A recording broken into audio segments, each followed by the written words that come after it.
Fortress Around Your Heart by Sting. Beautiful pop song and some really interesting changes here musically. It's just a fascinating song.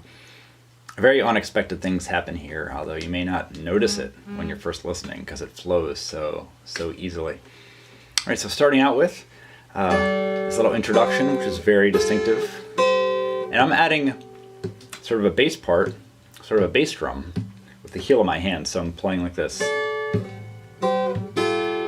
Over those chords, all over the open G string.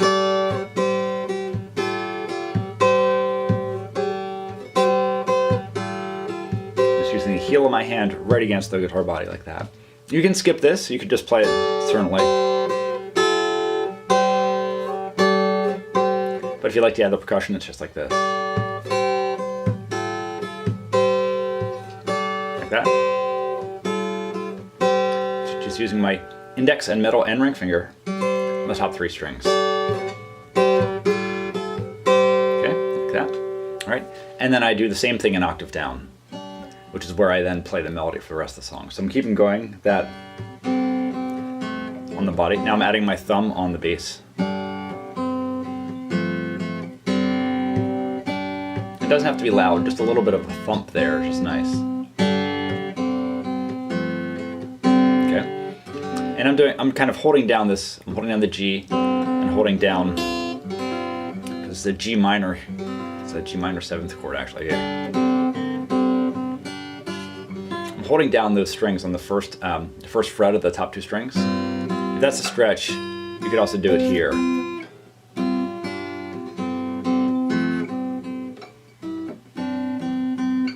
For that very first part, it's probably easy to do the G and then a C like that. You don't have to bar the F as I do, just because I'm going to be doing that in the melody. I hold this down the whole melody, but let's deal with the introduction. Like that. You can certainly change finger positions to whatever feels most comfortable to you. You could also hold down a G minor like that, and then switch to that F. That would work also if you just want to play the single notes. Okay? And getting to the melody then, same position. So I'm holding down again, I'm holding down. I'm keeping the first fret on the B and E strings barred, and have the G here.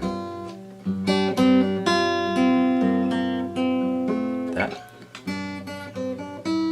If you want to, if it's easier, just hold down the G minor shape. Like that. You can certainly do it. I find it easier for myself to play it here, and I'm keeping this bass drum going. You can do that or not.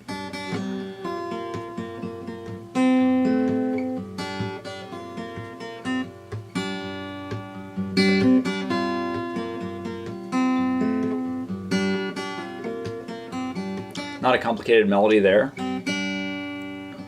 And then I'm going up, and this is a very strange change here, going up to a D sharp 7 or E flat 7, same thing. Like that. It's a 7th chord, but it's actually you're suspending it.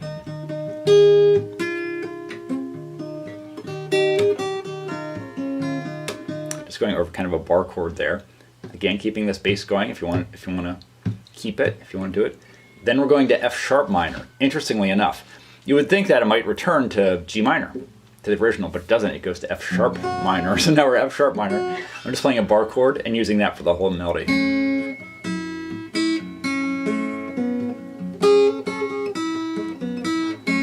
That can be kind of a big stretch. Instead of doing a whole bar, you could do it here. Instead of doing the whole bar, you could have your root on the D string on the 4th fret.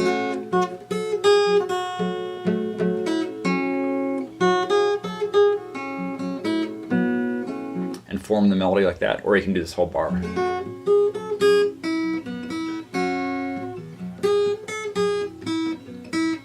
that. Does involve some stretching, but you'll get used to it. And then to complete the verse, it goes, now you're doing a B7, okay? Okay, so the first part I'm just doing high E, and then I'm adding the B7.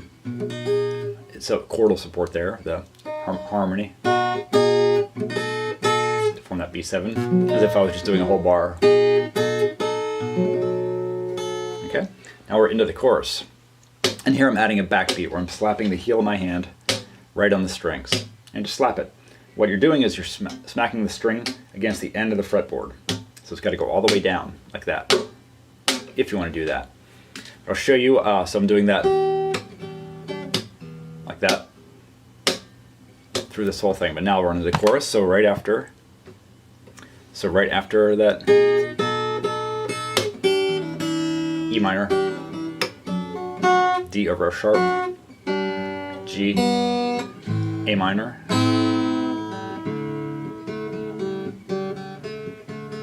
and the way the melody ends is then it then continues into this little melody, da da da da da da da da da da, which is it's a real signature of the chorus. So once again, it goes without doing the backbeat.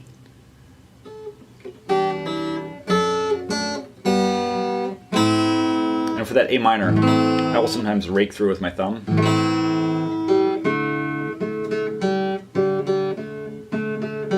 Like that. That's the whole thing. A minor, the D, got that little riff.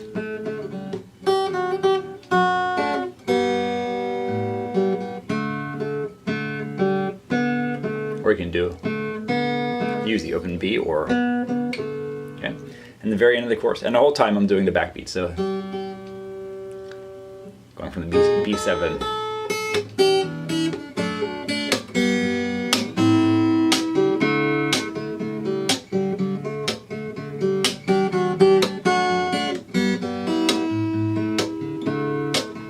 Third part.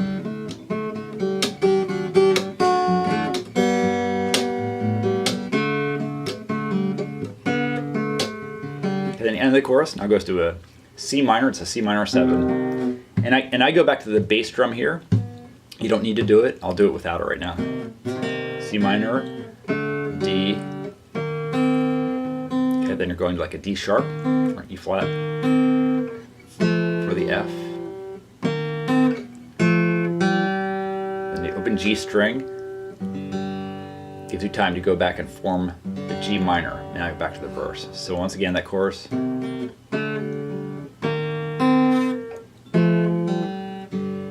way that I did it, I actually went down an octave for the F.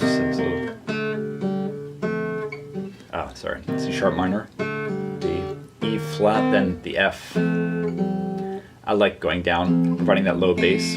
If that's a stretch, you can do it up here, but I like it here. G, and then chorus again. So once again, if I'm doing the bass drum.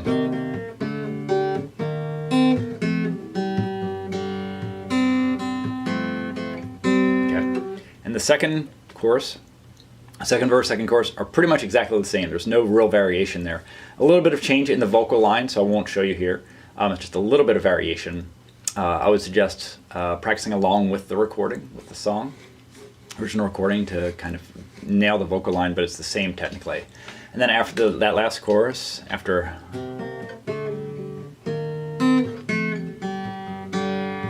just go back to the intro and up an octave. You can really repeat both of these as often as you want to.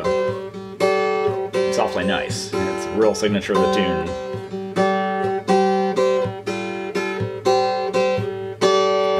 First chord, just like that.